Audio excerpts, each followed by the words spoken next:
So, guys, I have just come back from watching the new Flash movie from DC, and it is incredible. Honestly, I don't see how any other film this year is going to beat it. It's, for me, film of the year. It is so good. It deals with time travel, it deals with the action, love, everything you want in a film. It deals with it really, really well. What I will say, this is a non-spoiler review, so I'm going to say my thoughts on the film and what you can expect with this film. This is my first non-spoiler review where I wanted to put my face on camera so you can see any expressions I'm actually doing, because honestly, this film made me cry twice. So it teared up twice. Um, I'll get to that in a bit, but that was one of the tears was because I got lost in the storyline. I kind of was engrossed in the whole film itself, and then when this scene happened, it got to me. It got to me, streaming down my face. We had a packed cinema, so I didn't want to look like I was crying, so I just left the tear there. So, guys, the Flash movie. As you can see by the trailers, he is going back in time because he wants to save his mum. If you know anything about The Flash, the TV series, the comics, the animated programs of The Flash, you know that is where he creates the Flashpoint. He goes back in time to try and save his mum, but in doing that, he changes the timeline. And that is what we get from the trailer. You can see in the trailer then that from Man of Steel, we've got General Zod. So there was a world without Superman. So how do they deal with that? I think they deal with that really, really well. That is definitely one of the highlights in the film. There's so many highlights in this film, and it's really hard for me to do this. I'm going to try and do this unedited, so it's really hard for me to do this without slipping anything out that I shouldn't, because I don't want to ruin it for you. The whole point of these non-spoiler reviews is that you watch these, even if you can't go see the film for another week, another month, or anything like that you can still watch these and you can still get something out of them. So yeah, I love the fact that they use the two flashes from the trailer. They use that for the film, and that works really, really well. We got returning Michael Keaton as Batman. You see that in the trailer as well. He does say his line that's in the trailer as well. I was thinking, say the line, because you know with Marvel films they do put stuff in the trailer that doesn't actually end up in the film, or they've kind of slightly changed it. So I was glad that DC kept the line in the trailer in the film. That was pretty good. So with them dealing with time travel, I think they deal with it in a much better way than Marvel do, and they explain it much better than Marvel do as well. So obviously when Tony Stark made the time travel devices in Endgame, they kind of explained how they work, and with Infinity War, with the Ancient One, they do mention about how the timelines work and how you know, if you go in out of one and you change one, this happens and that happens. I think in the Flash movie, they genuinely dumb it right down, and it is so simple, and it is really, really easy to explain now. But I'm not going to explain it to you because that is part of the scenes. There's one of the scenes in it that they explain it. So I'm not going to explain it to you, but when you see the scene of them doing this, you will understand that it is, oh yeah, that's really simple. Okay, that does make sense. So yeah, for me, this I can't give it 11 out of 10, but this is a 10 out of 10 film. I gave Across the Spider-Verse a 10 out of 10 film, but this was so much better. I'm not going to change the Across the Spider-Verse thing. These are 10 out of 10 films for different reasons. Oh god, yeah. So there was scenes in the film that I should have expected, being a DC fan and growing up watching all these films. I should have expected it. It was clearly CGI. I should have expected it, but I just didn't. I didn't even think. It never crossed my mind whatsoever, and I kicked myself when it happened. But it never crossed my mind whatsoever. When it happened, that was it. The tears formed, and I was overjoyed. It wasn't. It was really, really good tears. It was just emotional tears. And again, like I said earlier, the second time the tears happened was when I was lost in the storyline from start to finish. But I was really, really lost in that moment. And yeah, the tears happened again.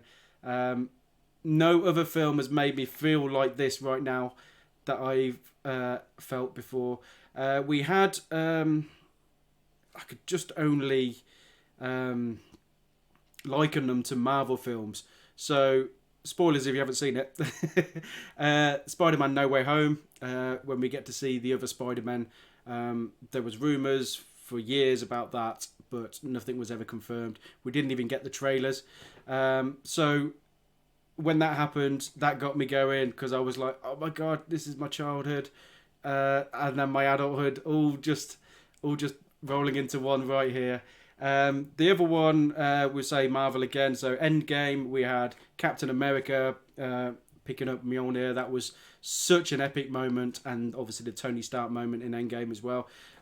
Those moments, I'll say those three moments, have got me really, really overjoyed, and like film wise, got lost in the moment and got me so excited. But these moments in the Flash film are different to those, and they produce tears. So, yeah, I absolutely loved it. I would highly recommend this film. I think this is probably one of the best Superman. Well, it's not probably. I know I say Superman. Probably the best superhero film that's ever been made. It's definitely the best DC one. It's beat my current best, which for me, growing up with the Superman films, Superman 3 is in my top 3 favourite films. So I absolutely love that. I could do a review about that film all day because it just has everything: action, comedy. It just deals with so much, that film, Superman 3. But this beats Superman 3, so The Flash is now my favourite DC film. Everyone in the film was just incredible. I do not know how to pronounce the name because I'm doing this and I haven't checked it. But is it Sasha Calle, who is Supergirl? She was incredible. I tell you what, she was emo, broody. It was so good. I say brooding, not broody. She was so good. I do not, and I was thinking this as I was leaving the cinema, driving back home. I do not know of a female character portrayed that well, action-wise. It was so good. I think, not to make it gender specific here, but I think the female audience will absolutely gravitate to Supergirl in this film. She was incredible. She stole it. You see, she's in the trailer. But yeah, she definitely stole the show when she was in the scenes.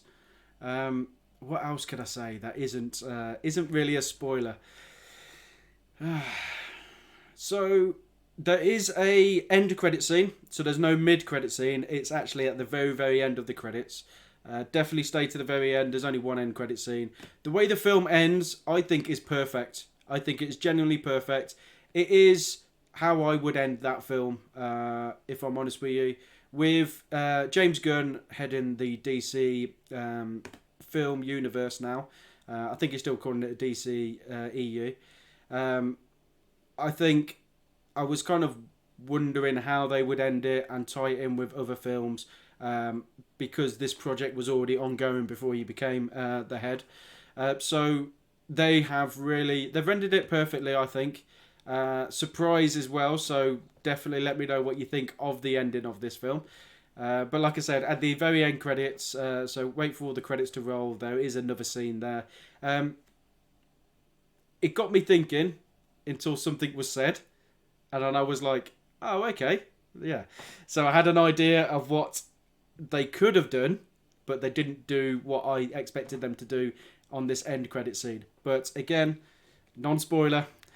Guys, this, like I said, this film had everything. This is a one-take non-spoiler review. I genuinely love the film. 10 out of 10. So this, I'm going to go again at the weekend. This film is a film that you have to watch over and over again. If anything, for the third act. I would say the third act, if anything, for the third act. But, oh my God, this story is well written. Like I said, it deals with the time travel aspect of the Flash perfectly well. And also, Ezra Miller, I've got to give him a shout out. I know there's controversy going on, you know, with real life issues to do with Ezra Miller. But in this film, acting wise, he was incredible. He was incredible. So I've got to give him massive props for that, because he had to play two characters. As you see in the trailer, there are two versions of Barry Allen. So he had to play two versions of Barry Allen in the film. And it was well done as well. Well done. Very, very well done. So guys, let me know what you think of The Flash in the comments, but don't put any spoilers in there. Okay? So it's a non-spoiler review from TS Villa. Thank you for checking out the video. So guys, if you like the videos, please like and also subscribe to my YouTube channel. I am on YouTube, so TS Villa on YouTube. I also stream games on Twitch, so that's TS Villa on Twitch as well. So thank you guys. Thank you for listening to my very first thoughts of the Flash movie. Thank you, DC, for creating this masterpiece. Take care, everyone. Bye-bye.